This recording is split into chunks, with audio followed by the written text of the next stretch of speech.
Motivation. I'm motivated. But what do you do when motivation is not enough? You rely on your work ethic. You rely on your discipline. That's my mentality. Now let's get it. The stage, please welcome Julian Peters.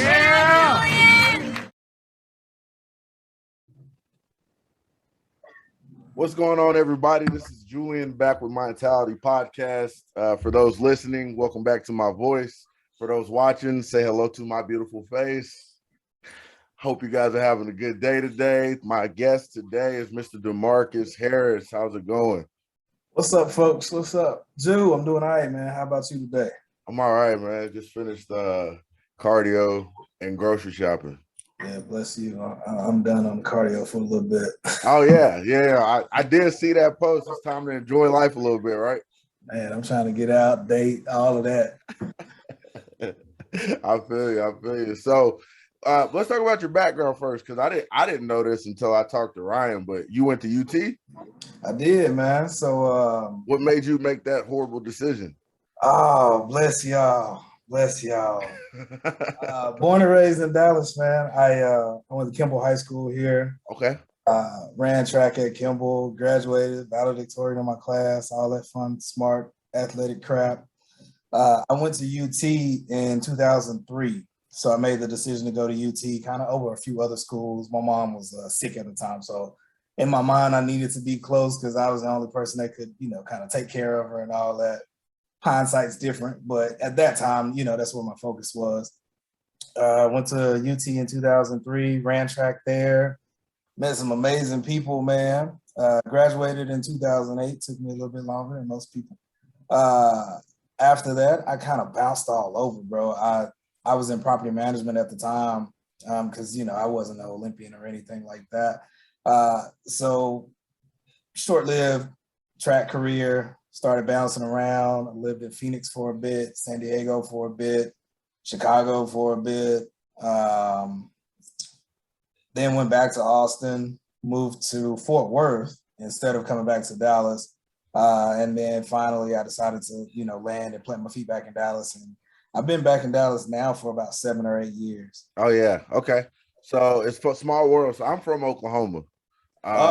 Bless you soul. And I'm an OU fan. My daddy played at OU. So that's hence the horrible decision for you. Yeah. But I got a lot of family. So we lived in Arlington for a little bit, but I got family in Oak Cliff. So that's what's up. Yeah, my dad from Houston. So that's what's up, man. So Kimball, where we went to high school, that's right in the heart of the cliff. Yeah. And I'm from the hood in West Dallas. So everybody that make it through Dallas, man, it's all love. That's what's up. Yeah, man. And then actually my little brother is a quarterback at UTSA now. So shit. I'm gonna be through Texas a little bit, especially next year once he gets his feet going and So man. That's dope, bro. Yeah. But so you ran track at UT. What was that like? The college athlete experience and trying to balance. Obviously you were smart, so I'm assuming you weren't taking just polka dots 101. Yeah. So how was it balancing that? You know what, man? For me, it was tough. I was used to I don't want to say not put in a whole lot of effort, but I worked hard in studying, right? And I just kind of had methods that worked for me. When I got to school, it was night and day different. You say you got family in Oak Cliff, so that's kind of my background. And, when you go from that to 60,000 kids at a school that's predominantly not you, it's tough. It's real tough. Track became a job. It wasn't fun anymore. And again, I think those of us that are great athletes and that really, really work hard and enjoy their sport go on to continue to be great. And it's fun for them. You look at when I was in school, the Sonya Richards, the Brandon Christians, the Deion Coopers, Jermaine Coopers, just all these amazing athletes that we had, even our long distance and field people, Michelle Carter, for instance. For them, and they're still doing it, fun for them. But for me, man, it became labor. And I hate working harder than I need to. I'm a smarter kind of guy, not a harder kind of guy. So I managed, but it definitely became too labor intensive. And it was rough. Yeah. It took me 5 years to graduate. Well, it took me 5, I think, as well. Yeah, because I transferred, set out a year, and then like came back. So it took me time. But one of the things I noticed the most, so I have ADHD, and if you have that, your brain is always moving 1,000 miles per minute. But whenever, and me and my mom actually talked about this the other day, whenever something becomes difficult, we lose interest. So like, yeah. So like in school, I always have kind of been like you said, I really didn't have to try that hard, but also like I was okay with, C's, get degrees on top of that. So like, I was really like, I'm not studying for this test. I know I can answer enough to do this and be gone. Right. And it really bit me in the butt, I think, because I could have done way better. Like I graduated my undergrad with like a 2.3, but then my master's, I got a 3.435. Wow. Like that don't make sense at all when you really think about it. But it was just because I applied myself. So I feel you on that, man. Like once it got to getting to college and I realized that, oh, you really got to study. You really got to, I'm like, I'm good. Absolutely. I'm cool. Not gonna happen. I feel you. Yeah. So as far as you said you got out, you started moving everywhere, Phoenix, Chicago, all these different places. When did you start actually like taking weightlifting seriously? What was that process? I'm gonna tell you, man. It was I decided to become a personal trainer. What sparked that was I was always working out. Like I love working out. I actually liked lifting more than I did running. To a certain amount of time. And so through working out, people started asking, hey, can I work out with you? What do you do? And I'm like, shit, I don't know. It's the same shit I've been doing in college, this whole time. So that sparked my interest in becoming a personal trainer, actually learning, understanding what I was doing. From there, I needed something that was more challenging for myself. I couldn't, it wasn't enough. Training clients was cool. It was fun. You get to see progress and transitions and transformations and all of those things. And that's cool, but it's not self-fulfilling enough. It wasn't self-fulfilling enough for me. So I told myself I needed a sport. I didn't want to play basketball. I wasn't going to go play flag football and try and relive my career through any of that shit. So I was like, all right, bodybuilding, let's try this and see what happens. And for me, I was more worried about how disciplined I could be, what the outcome would be. I'm a winner, at the end of the day, I like to compete, but the competition for me was how disciplined I could be. One of my friends from high school, man, actually knew Ryan, and I was looking for a coach, had been looking for one for over a year. So I didn't even decide to do anything. He gave me his information and he decided not to compete. And I was like, well, fuck it, I'm gonna keep going. So I connected with Ryan and was like, hey, I want to do this. And we went through the filler questions, background, all that good stuff. And he was like, you got a decent physique. You might be able to do something. So cool. First show, I think I trained maybe for 12, 16 weeks, something like that for it. And the bug just got me. Man, I did really well in the first show, won my classes. Lost overall. I think I came second in overall to a guy named Daniel Bridges, real cool dude too, out of Dallas. And that was it, man. It went from there. So that was 2018, August of 2018. And here we are, August 2021. So I've only been at it for 3 years, training like this. And I mean, the sky's the limit in my mind. I'm old for the sport, so to speak, but I've only been training this way for 3 years. So I'm looking forward to seeing what that 6-7 year mark looks like for me versus the way that it does for a lot of these younger guys that have grown in the sport. So I like, and I'll be honest with you, you actually shocked me with your last showing. And I text Ryan and I was like, damn, like when did Demarcus get so big? Like I remember you being like a more sleek, like aesthetic athlete. And then like I promise you, I texted up like, what the hell? Like what happened? Because you got big fast. So I guess your body is responding well to the fact that you're training like this. Man, I'm gonna tell you, it's the heavier. I'm not gonna call it heavy, because I don't lift like heavy like these other guys do. But heavier lifting for me Just being detailed in the program and understanding that you got goals and trying to hit these, little meso, micro, and then your macro cycles, tracking your progress and making sure you kind of stick to it that way is change. Because from 18 to 19, I didn't have a big change at all. Maybe a little bit drier and harder as far as conditioning goes, but no size-wise, no change. My first year competing on stage, I was 158 pounds. Never forget it.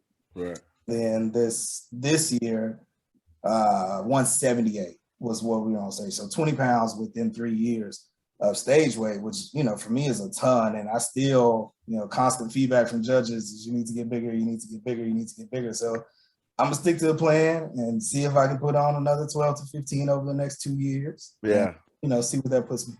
Yeah, the division is steady growing. They get bigger and bigger.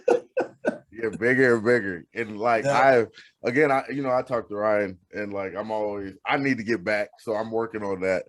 You can see it. We see it. We see all the posts, man. Yeah, man. I'm trying to get back into it and finally get on stage. I gotta join the league. That's why I keep telling people I'm tired of this. I gotta join the league. But I was wanting to ask because I know you're a judge.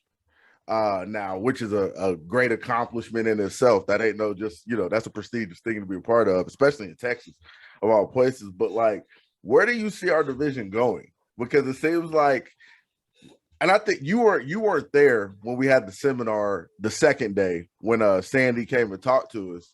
Mm-hmm. But she was talking about men's physique and like, they're wanting the like more aesthetic look, not as big. It gave an example, and then just because that's who I am. I'm like, well, how can you say that? And Chiron is third. I'm like, he bubbly as hell. Like he is not anything like the other two. Like he way bigger, way more muscle than me. So like, where do you see the division going? Be honest with you, bro. I don't necessarily let me take that back. From a local standpoint here in Texas, I know that aesthetics matter. Mm-hmm. Like symmetry is probably I don't want to necessarily say that it outweighs, but when I'm looking at my 5 categories that people need to fit criteria for, symmetry is probably that first one. Mm-hmm. And so understanding symmetry, conditioning, size, I can take a shorter guy, I can take a smaller guy that's complete head to toe versus the 5'8", 5'10" guy that is just massive up top, probably weighs 230 pounds on stage and is bigger than one of the classic physique winners, So I'd say in Texas, we really, really do focus on trying to stick to the quote unquote standard. Yeah. And I realize that standard is extremely subjective. Yeah. Say on a national stage, I think we're going to find out this year. Yeah. When you talk about guys like Banks, you talk about Brandon Hendrickson, just looking the way that he does. I'm really interested to see what Andre does as far as like his different training style that he's supposedly going towards now. Because, for me, if I'm being honest with you, I think dude has the perfect physique. If Dre nails it, he beats everybody. Like, physique, he should be the standard. He should be the standard. He is the GOAT in our division. I don't care about Olympias and all that. If he wins one, I'm going to crown him that. I just need him to win one. Yeah, that's all he needs. That's all he won, and that's all he needs. He should be what we strive for, something close to that, and everybody's different version of something close to that. He's complete, top to bottom. And even for his size, his legs match his body. It's not as if he's, stick figure man at the bottom and this bodybuilder, men's 212 at the top. Right. He's complete, top to bottom. And I think that that's really what we should strive for. So I'm hoping that our judging panel kind of sticks to that. I think we're in the middle of a transition from the established guard of judges with the new blood kind of coming in. You got Tyler taking over quite a bit. Sandy, here and there. And then Steve is still doing Steve's thing too. So I think just with Tyler coming in, being as decisive as Tyler is, I don't know if you've ever seen him judge or not. No. Well, yeah, I did. He was at the USA's, wasn't he? Yeah. He be working people. No time whatsoever. When he's up there, he picks it, he sees it, he knows. So him going into a show, knowing and understanding what the criteria should be and standards should be, I think it's a good thing for men's physique. And I hope this year's Olympia kind of just solidifies that for us. Bro, it's so hilarious. You said the 5'8" to 5'10". Like my last show, I was 212 on stage. The only hope. It's so funny. But honestly though, I don't ever think I look that big. I just think it just in general, like my weight doesn't calculate to necessarily what you see. I just think I'm a dense person.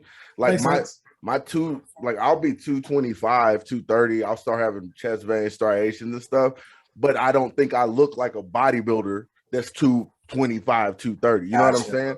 Just a bigger person. But yeah, I would say it's interesting because, like you said, to me, Brandon and Dre are such different physiques. They are. But they seem to be the two competing for like who's the standard right now. So it's almost, I want to see Dre at his best because I know at his best he beats everybody, but I would love to see both of them at their best, last two going at each other on the O stage. And then that would kind of define the standard, I feel like. I'm absolutely hoping for that. And again, it's no offense to any of the other guys. Personally, if I had a body to pick, I'd probably pick E. Banks. Yeah. Personally. That's just tall, thick, dense, all those things. Just statuesque, you know. But standard is those two for sure. So let me ask you this then too, as we're still talking about this physique. The shorts. They getting tighter and they getting shorter. What's going on here? Do y'all care about that? Like, do judges care about that, or is that just the men's trying to show they got legs? It's it's us trying to show we got legs for sure. You know, we get tired of the open guys beating us up over not training legs. So if we can show it, we're gonna show it. And that's why they keep getting shorter and shorter. I will say this. I have personally been a part of a panel where the shorts were just way too short. I'm talking about, dude, you might as well jumped in the classic and have trunks. And you know, we placed him appropriately according to that. As far as them being tight, as long as we not seeing no prints, cool. But I mean, it's guys up here who I swear, like, bro, this ain't the Freak Nick, this ain't LeBear. You know, chill out. I don't even know how you fit in the shorts sometimes. I don't know. It must have been a long. It's got to be miscalculation, or you carved up way too much or something. Yeah. Hey, you doing cardio before the show, try to get into the shorts, man. I don't know what to tell you, man. I be struggling just to fit in mine, like actually make them fit. This past show at Texas Pro, I bought. I had a pair of shorts from Chulaware, tailored them down to 28s because I figured after I carved up, that's probably where my waist would be. And I don't know if you saw my pictures, but of course I did. It was folded over. Yeah. My shorts were still too big at 28. Yeah. So, I don't know what be happening with some of these dudes, man. Yeah, man. I like to ask that question now because I hadn't been to a show in a while. And then, of course, I moved to Arizona. And USA's is right there. So I went and, you know, I seen Coach and everything. But he was like, I need you to get to the men's physique. Like, you need to watch this. And I think it was because he was trying to light that fire back in me because I had been to a show. And I'm looking and I'm just like, bro, these shorts is ridiculous, dog. Like, ain't what it was. I'm like, what's going on? But some of the dudes look good. I think one of the cats that won, he won overall. He went to Tampa and placed fourth like the week. He got fourth. Yeah, I saw that. He looked too. He looked real good. Yeah, he's big, like thicker guy. So real good. Yeah, man. So that I just wanted to ask some of those questions because I know it's the questions a lot of people want to know for the debate. So, but I'm gonna tell you another question that people ask me, man. Just being a judge, they were like, "How is it being a judge and then trying to compete?" And I laugh all the time. It's like, and I tell people, bro, it's like I got the answers to a test that I can't pass. That's exactly what it is. I got the answers to a test that I can't pass. It's tough, right? It's tough. And you know, we hard on ourselves, probably harder than anybody could give the critique anyway. So it's one of those things, man. Time is on your side, hopefully, and you just plan and act accordingly. Yeah, that's for sure. For sure. So you mentioned personal training. Are you doing that full time? So yes and no. I train early in the mornings. I train in the evenings as well. So as far as wise, yeah, I got a full schedule of clients. I also have a full-time job as well, though. Oh, okay. Back in property management, man. So I oversee one of the largest condo association in the state of Texas, as a matter of fact. And that is a full-time 24/7 job in and of itself, man. We got a huge staff, 603 residential condo units, every owner, nobody rents, none of that stuff. So it's demanding. Yeah. Demanding, man. And you talk about waking up at 4 a.m. to go get your clients in, leave, shower, go to work, leave, go train some more, try and fit yourself in that time frame too. Full slate. Yeah. So it's crazy because my job now, I'm a property adjuster in insurance. Oh, okay. So we had to learn about it's in Arizona, but HO3 policies, HO6 policies, and the condo owners, and what do they responsible for? What's the property? So yeah, I know a little bit about that, man. Just a little. That's what's up. Yeah. So what you were talking about is what I wanted to discuss for sure. Was I meet a lot of people, and I've met a lot of people over my life that they like working out, like to eat a little bit, get a little bit of abs. Oh, I want to be a personal trainer. This is what I want to do. And I'm like, I don't think y'all realize the grind that it would take to like be a personal trainer and do it full time. Unless you're in like that celebrity mode where you got, the celebrities that are paying you 50,000 or whatever, you're gonna have to, like you say, be up at 4 a.m. because you got to get all the doctors and lawyers that don't have time in the afternoon. So that's where most of your money is. Then, staying around, you get your moms and the people that, have the free time in the day, and then you got all your evening clients. So talk a little bit about that. Like, did you ever try to go full time? What was the grind like? You hit the nail on the head with that, man. I was full time. So I was in property management, as a matter of fact, working for this company. I left. Decided that I wanted to train full time. Thought that I had the clientele because I had been doing it on the side for a while. That grind was tough. Definitely still up at 4 or 5 every morning. Trying to put in many clients as you could. And then, at that point, you're making deals with people because it's a volume game at that point. You can't demand out the gate $100, $150 an hour per session. That just doesn't happen for most people anyways. So you're charging the 25, 35s, the 40, the $50, and you're pushing that constantly. And you realize, even if you work 8 to 10 hours a day, there's only a maximum dollar amount that you can make. And so you're trying to push that. And to your point, the dentist, the doctors, and the lawyers definitely gonna always be your AM clients. The housewives are gonna be your midday clients. And then those people who want to not necessarily be overweight or get back in shape or something like that are those that train in the evening. So that's absolute. I don't really care where you are, where you go.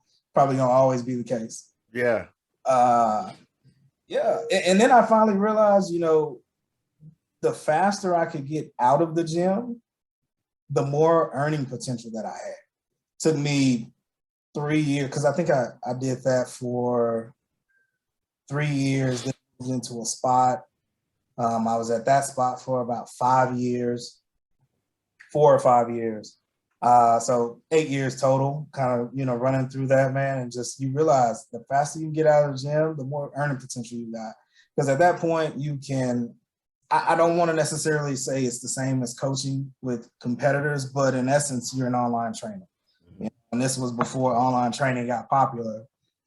But you're looking at pictures, you're looking at videos, you're sending people critiques back, do this, do that, drop your elbow, blah, blah, blah. But your reach is so much bigger. And then you realize the power of social media, you realize the power of ads. And I think a lot of people, like you said, you look good, people tell you look good, and now all of a sudden you got a following on IG and you're a personal trainer. Boom, follow my programs, hit the link in my bio, help me make all this money, and I can't tell you the difference between an ACL and a PCL. And it's that type of shit that really kills me, because you got guys that are out here trying to learn a craft, perfect the craft, and then those of us that take advantage of our aesthetics, so to speak, are just out here collecting dollars and getting people hurt left and right. Right. Yeah, that is interesting. I know it's a big ordeal going on right now about a certain coach hurting some people in a not so good way. Yeah. I've watched and read and researched, and it's crazy because at the end of the day, most personal trainers aren't doctors. They aren't health. You know what I mean? Like you're not health guys like that. So you're dealing with a lot and you're helping out a lot. I've realized that too. I did some personal training at a gym. It was weird too because like I became the kids trainer, like just organically. So I had a lot of clients that were like 11, 12. I had That's a crazy. 15-year-old that was like super shy, but like I was able to kind of get him to loosen up. Yeah. So yeah, I've been in that mode, and I realized from an early standpoint, I'm like, there's no way I could do this, so, like, and make a substantial income because you're relying on other people to pay. So if they're late or if there it is, I'm just like, yeah, I can't. Nope, not me. Yeah. Yeah. And you realize like how much, well, not even necessarily how much, but so many people don't have business acumen, right? Like you go to work, you do your job, you get your paycheck, and it's kind of set up for you, and you fit that. And those of us who need more or want more, you realize that you got to become HR, you become your marketing department, you got to become your finances, your accountant. You become all of those things for yourself, and like you said, now you're no longer making what we'll call it $50 an hour, right? Now the trainer is making $20, but that other $30 of the 50 is going towards your marketing department, going towards the accounting department. So you're shooting yourself in the foot being just stagnant, stuck. And like you said, man, you're relying on people and praying and hoping that they continue to show up. Yeah, so I do. So I met a guy. Formula for success. Not at all. I met a guy in Oklahoma. His name was Charles Colot, big white dude, bald head, super nice guy, good Christian guy. Owned the gym out there, Colot Fitness. He had expanded to Springfield, Missouri, and had like a $1 million facility. But I'm like talking to him, I'm like, how did you get started? And he was in Dallas area, and he was like, honestly, I'm like, yeah. He was like strippers. He was like, one or two strippers came in, and I trained them, and I got him in such good shape. He was like, then all the other strippers started coming to me. He was like, they always had cash. They always paid. He was like, and that's really how I started building my business was through strippers. And then they would refer me to people and it just continued to grow. And I'm like, how lucky can you be Bruh. for that type of setup? See, I would have loved to have jumped on that bandwagon. I've been in relationships, and I know my life, and I knew me at that point in time, and training the strippers was probably not the best idea for me. No, we don't need two Ryan Hittens and that's out the there. Setup right there. We don't need two Ryan Hittens out in the world. Just kidding, coach. Just kidding. But yeah, so with the and hold on, let me go to the right. So you just recently got engaged, right? Yeah, man, we got engaged in March of this year. Surprised her with that. I've been putting it off for a while, because rings are expensive as shit now. Yeah. So once I finally got that in order, I was like, come on, I'm gonna surprise her for her birthday, and it turned out to be an engagement. So that was cool, man. We went and celebrated in St. Croix, and wedding is coming up in January.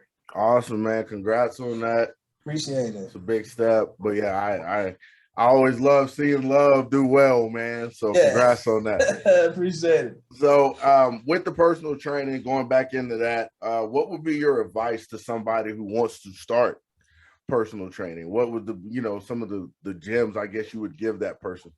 Yeah, absolutely. Study your craft. Give yourself knowledge, right? Don't just be that trainer that regurgitates workouts. Don't be the trainer that you go find something on Google and then tell people like this is the way to go.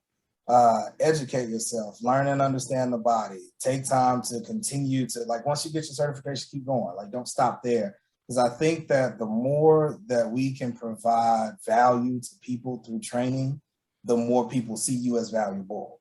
And the more valuable that a person sees you, that's when the dollars come. like I laugh all the time, but the trainer for the Lakers, Gunnar Peterson, right? Like he is probably one of my favorite all-time trainers. And I've looked up to him since since I started kind of getting into training, and I've seen how far and fast he's escalated. And just that, again, now he trains for the Lakers and the celebrity clients that he has, like you said, dropping $10, $15, $20,000 for, a month session, or you're training people to get ready for these acting roles, all these other things. And it's because they have value. They add to the fitness community. So if you yourself with those things and be approachable, the sky's the limit for you. Don't be afraid to ask questions. Don't be afraid to be humble. Don't be afraid to work in the trenches to get your.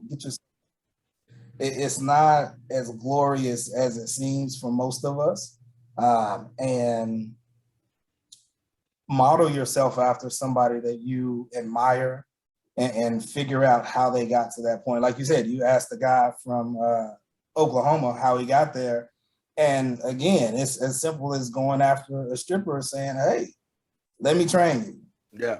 A model, and let's rock this. And now he has $1 million facility. Yeah. Just about it. And you start out training one person and move to that. So the success stories are there. And I just think that it's up to you as an individual to equip yourself and be prepared for those opportunities when they come. For sure. And how important do you think social media is within this process now? Unfortunately, I think it's paramount. I'm not personally, I'm not a big fan of how important it is, but, I'm a realist. And you have to get yourself exposed. I think you need to create content, share content, and give content. And again, those things, you start dropping gems about the body. You start dropping facts about nutrition. You start dropping facts about aesthetics and muscularity and things of this nature. People start to listen to you because they trust you, they believe you. And if you build up your following through social media, then you can hit the link in my bio, 5, 6, 7 months down the line, and people are paying you for your knowledge, your programs. They want to be you, be a part of you, and be around you. So it's paramount. Yeah. I think it's more important than anything else, to be quite honest. I hate to say it is. Yeah, very true. So what is your ultimate goal in competing? Man, that's a good one. My ultimate goal is to beat Coach. That's it. He went to O, and I think from our team we have. He went to 2. 2, yeah, I know. Before he get on my ass, so him and Spoon have both been to 2. So my goal would be to go to 2 and place higher than both of them. Nice. That's my goal as far as competing goes. I feel that. And then on the professional side of competing, so judging for me, I would love to work my way up to becoming an IFBB head judge these days. And I think that obviously takes time. You put in your due, you learn, because judging is not easy at all. I do think that it's a craft. So yeah, beat Coach, beat Spoon as far as the number of times and placings, and then IFBB head judge one day. I just want y'all to know I'm gonna kick all y'all ass at some point. So. That's what we do, right? Yeah, man. Y'all have fun right now. Y'all have fun right now. I told Ryan that too. I'm coming for all y'all at some point. So, so and then what outside of bodybuilding? What's some of the future plans? I know we're getting married in January. You and the fiance. So what else? Yeah, man. So marriage coming up soon. I think that we are more than likely going to try to have a child together because I have 2 on my own. Okay. Outside of her, my son's 16 in Houston, and my daughter is 6 here with us. She's actually here with us today. I think I heard her in the background. Yeah, she probably did talking about daddy or something. I'm surprised she ain't came and jumped in on the camera. So we'll shoot for that, man. And then, again, like I said, I'm in property management. So I think there are a few goals that I want to reach there, milestone-wise. I am one of the only us. Yeah. Kind of in what I do. And so just being able to show, my kids and other people like it can be done. So perhaps, going up to like a VP level or something like that. Like I'm not a career corporate type of person. Mm-hmm. I look for challenges. And so if I see something has not been done prior to me and what I'm doing, that's the challenge. Right. But if I can get to that level, and I think for me, it would be like VP of something, I'll be there, be happy, get out of it, and probably just coach, online or in person after that. Man. We got a long life plan set up, and I think we don't plan on working for the rest of our lives. Right. Money. She's really, really good with money. And so she puts us in really good positions to be able to be successful earlier rather than later. Mm-hmm. And we're going to sit back and enjoy it. I'm going to keep trying to play this lotto, though, until I hit it. I tell you that. Facts. It's interesting, too. So my uncle owns, like, I want to say 2-3 mortgage companies out in Houston. Dang. Yeah, his name is and he owns that. I think he owns like 2 cigar bars out there and something else. His name's Ahmad Steele, and I guess there's some like real estate TV show or YouTube show that's about to come out from Houston in that area that he's on with a bunch of his. Yeah, I was just like, that's dope, man. I called him. So small world in that aspect. He been trying to give me a real estate forever. I'm like, no, I like money that I don't have to work for, like, so to speak. Commission. I don't like commission. I like to know that I'm gonna do my 9 to 5, I'm gonna get my check, and I'm gonna go home. I can understand that. When you put me in a sales environment, do I think I can do it? Yeah, like I can talk. I'm personable, but it's just the thought process of if I don't make the sale, I don't get paid. I'm not doing it. No roofing for you. No. I understand, man. We got some, have you seen the body kind of based out of Dallas here that worked for I think the company called Linear Roofing? Yeah. And one of my homeboys, man, from high school, a guy named Kendra Bynum, he put up a post this week, as a matter of fact, man, and I just hit him congratulating him. Dude made $46,000 in commissions in 1 week. That's crazy. So like you said, can it be done? Absolutely. Do you want to take that risk and knowing that 46 could be 0? Nope. Probably not. Nope. Y'all can all have that. People built different, man. Yeah, for sure. So, all right, man, we can end it right there, bro. Before we close, though, anything else you want to say?